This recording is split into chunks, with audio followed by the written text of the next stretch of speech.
आणि तिसऱ्यांदा देशाची सत्ता हाती घेतल्यानंतर पंतप्रधान नरेंद्र मोदी हे मंगळवारी त्यांच्या संसदीय मतदारसंघ वाराणसी दौऱ्यावरती होते आणि जवळपास पंतप्रधान नरेंद्र मोदी यांनी बाबा विश्वनाथाचं दर्शन घेतलं। यावेळी त्यांनी दशाश्वमेध घाटावरील गंगा आरतीला देखील सहभाग घेतलेला आहे। यावेळी गंगा आरती दरम्यान त्या व्यक्तीनं सर्वात जास्त लक्ष वेधून घेतलं, ज्यानं 2 मिनिटं 40 सेकंद शंख वाजवलाय।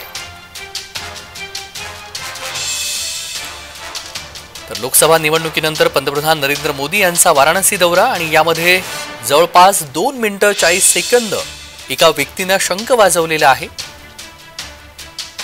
या ठिकाणी गंगा आरती झालेली होती आणि या गंगा आरतीमध्ये पंतप्रधान नरेंद्र मोदी यांनी सहभाग घेतलेला होता आणि यामध्ये एक लक्षणीय घटना घडलेली आहे, ती म्हणजे एका व्यक्तीने जवळपास 2 मिनिटं 40 सेकंद शंख वाजवल्याचं पाहायला मिळालं।